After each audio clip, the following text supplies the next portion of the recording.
It's foggy, it's cold, and it's desolate. And it's way out there, way, way out there. But let me tell you something. When God puts his hand on something, nobody can stop what God can do. The next morning I was there. I went and had some rest, got a good dinner in, got up first thing in the morning. I was right back there again. And they sent the lieutenant up under the warden to come and have a meeting with me about her son, Brandon Meeks. I sat down. I wanted to know, how big is the cell? They told me how big the cell was. How many times does he get to come out of his cell?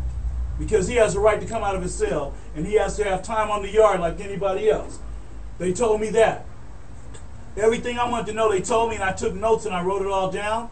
Before I left there, I had it stamped that I was there at the prison in Tehachapi visiting to find out about his civil rights, his constitutional rights, his human rights, and his amendment rights. And they assured me before I left there, and then you were able to talk to the counselor that day. Because I made sure that the counselor was made, well, we need to reach the counselor, okay? We don't want to get phone calls up to the prison. We can't talk to anybody that can help us about our kids. By the time I left there, we had phone numbers and everything else that we needed to make sure that this mother feels confident about her son's life. Yeah, they separate you know, and I think that's another thing that we need to probably get a low on. Yeah, address, you know. If they have parents and they have loved ones, you know, as far as like immediate family, I think we should be able to connect with our child, you know, just like that. And let me tell you why. And then let me tell you. You shouldn't have to go down here. No, you shouldn't. And we shouldn't have to send you down there to go and speak with the lieutenant or the warden. Just as easy as you did that, I should have been able to do that. But guess what? But guess what? But this is why they do that, because they got all these laws. And now, while I was there, and I go a lot, I visit a lot of different inmates at a lot of different facilities, whether it's Wayside and the county jail and everywhere else. Even I go to the juvenile detention centers too, because I visit there with the kids, and because, you know, it's the right thing to do. But let me tell you what they do. If they feel that you're doing anything that's within their laws, they can stop you from visiting. They can take away your visiting privileges. But these are kids. But well, hold on, I understand. But it's not about me, because I don't have any power. But I'm just saying, I understand what you're saying is, but we got to beat them in the legal system.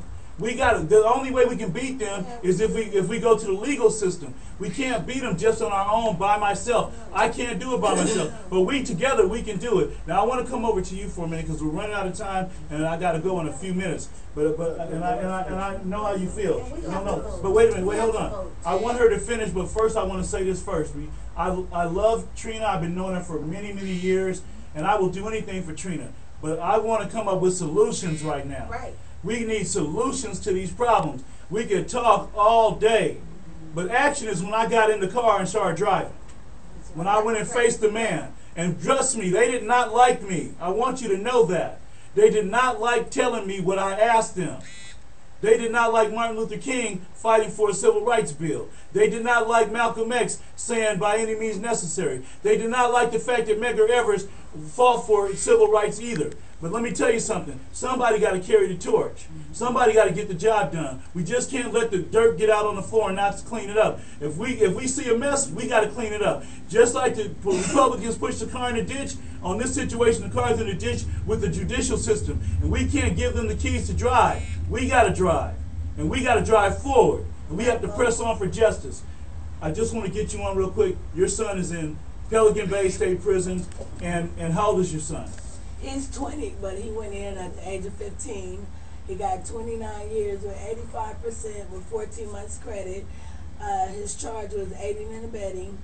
Now hold on. For people that don't know what aiding and abetting is, it's in the law book dictionary, which we're almost out of time. That's why I want to just continue this real quick. Aiding and abetting is when they say that you're an accessory to a crime. Right. When they say you're an accessory, you didn't commit the crime, but you're an accessory to the crime. Right. Now, if you're an accessory to the crime, and how many years did he get? 29 years, never been in trouble. 29 years, never had a criminal record for aiding and abetting. To me, that's unethical. I'm saying that it's unethical to give a person 29 years.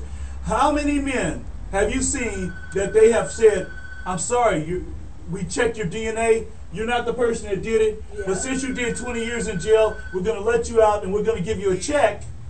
Well, guess what? That check ain't going to give you your time back. That's right. That check is not going to give you your time with your kids, your wife, your family. And how many men Latino, black, whatever, have they found in the system that did not do the crime and did not fit the tape, but they ended up doing the jail time for it and they weren't even the right person. Right. So all I'm saying is, all the way up to the Supreme Court, let's get it right. We got to change the system. We're going to have to march to Washington. We're going to have to go to Washington, D.C. We're going to have to get on the Congress floor. I'm going to talk to Congresswoman Diane Watson. I'm going to talk to Maxine Waters, because it's not just I and me, but we and what we can do to make change. I love the passion of Trina, and she's very emotional. And when I saw her cry, believe it or not, you don't see my tears, but I cry inside too, because she's a mother, and Latasha's a mother. And we have some men in the audience.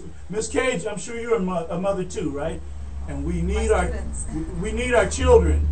Our children are our future. And so, yes. I just want to say one thing. You guys understand what I'm trying to do, what I want to do. I want to try to, the law is, if the law changed for us, and I know that we're gonna do this. Then these young boys that are out here, because right now, like I said, we're living in this time where the new technology thing, the new technology thing, we don't stand up. It's taking a hold of our kids. You know what I'm saying? And I think that the system should see that and rehabilitate these kids. We're using cell phones, we texting, we doing all this and doing all that. Back in the 80s, it was totally different. And if you go to jail for aiding and abetting, I'm sorry, you don't get 36 years to life. Yeah. You know what I'm saying? No, you because don't. We wasn't living in those days. We No. wasn't doing all the new technology, texting. But now everything, these kids are on the phone and sagging just because it's a style. You know And what I'm they're saying? sexting too. And you're so quick to get in a file to say you're a gang member now, and that'll give you another life in prison. You know what I'm saying? So I think we need to shut all that down. I have one Okay, thing to say. well, okay, and so we haven't heard from Latasha that much. Latasha, go right ahead. My thing is, I know we were railroaded. I'm always online. I always run across the attorneys.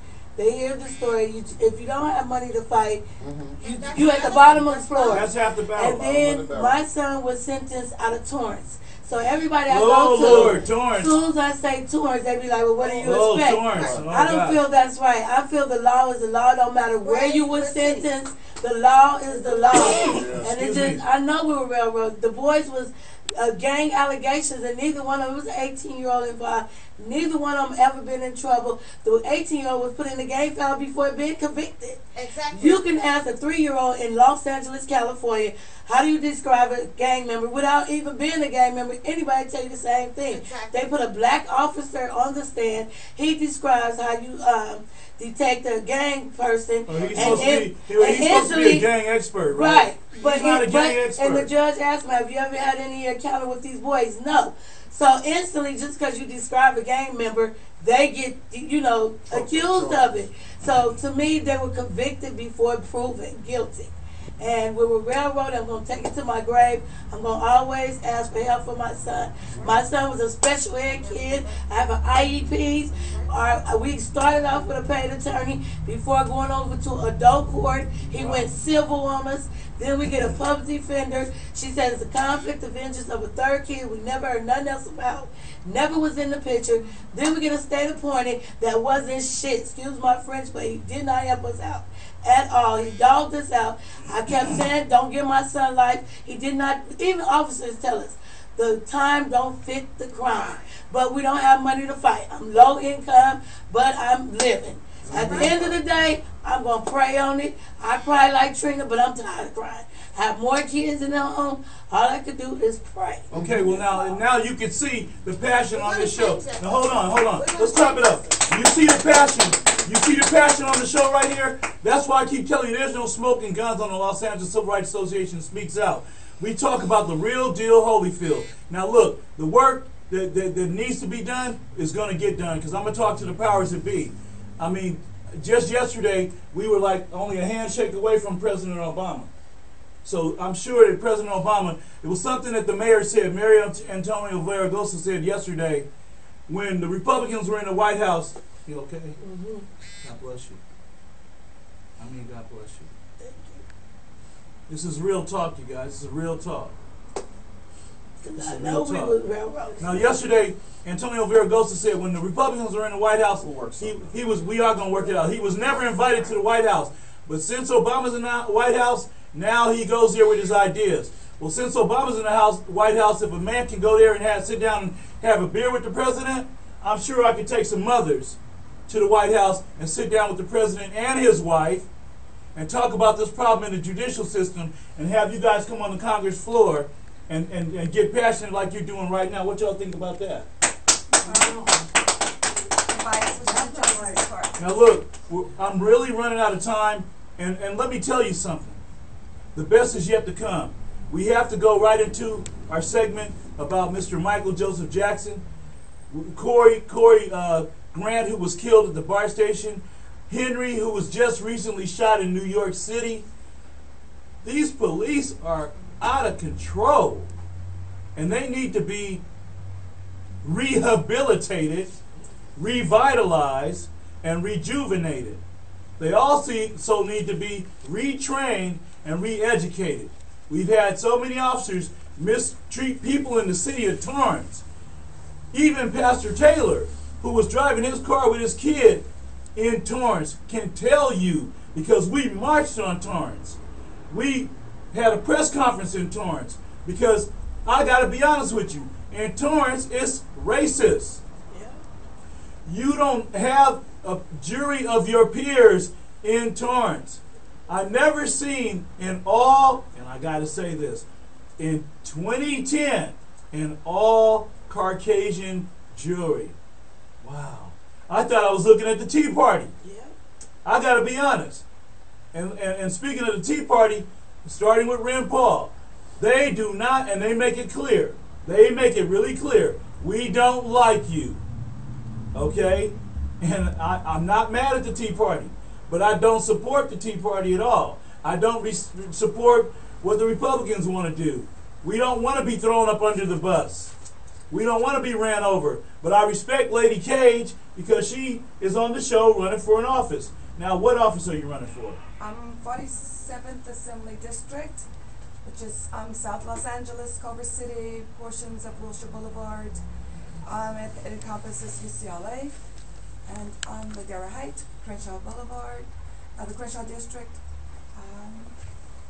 and that would be from Florence to Wilshire, Van Ness to Sepulveda. What do you want to do? How do you feel? I got to ask you this. How do you feel about Proposition 19? Proposition 19 has two things. Yes, that means you pass the marijuana bill and people are able to go and get medical marijuana. Or no, you don't want people. Which one are you on 19? No. No on 19? No. As a teacher, as a community advocate, you cannot have two wrongs to make a right. You cannot say, well, we should have socialized marijuana. The problem now is they have tried to socialize marijuana, and our kids, I've seen too many kids in the classroom who are stoned before they even come to the school. Well, let me ask you a question. So, Let me ask you a question. yeah. You have people with glaucoma. That doesn't, Let me finish. doesn't Let me finish my question. You have people with glaucoma. You have people with cancer. you're talking about medical marijuana. Hold on. Let me finish my question. You have people with glaucoma. You have people with Alzheimer's. You have people with leukemia. You have people with other diseases, and who are using medical marijuana, and they're saying that they feel better. You have people with HIV and AIDS that are dying who actually eat the marijuana cookies, drink the marijuana lemonade. Kids got a hold of that too. And I know, but see those two. What my question? I don't want to talk about the kids. I want to talk about how do you feel about people who want to be on it, and there's a lot of people that use medical marijuana. Okay, first of all, I am not for medical marijuana dispensaries. I am not for marijuana being used as a. It's funny as because let me finish. wait, hold as a on, medicine. Steve Cooley. I'm just going to say this. Okay, let me Steve Cooley feels the same way. He doesn't want. I am not campaigning for nobody but Lady Cage. But he's a right Republican. now. I am campaigning for Lady Cage, and this is my point. Marijuana is not a cure for any of those illnesses that you said. The only thing it does is cover it up. It gets them high. It sedates them. And it also causes more problems than it's curing. Not only does it cause problems for the person who's smoking it, it causes a problem for people around it. You can't be a hypocrite, but such as our board of supervisors, God bless them, they say that it's okay to smoke cigarettes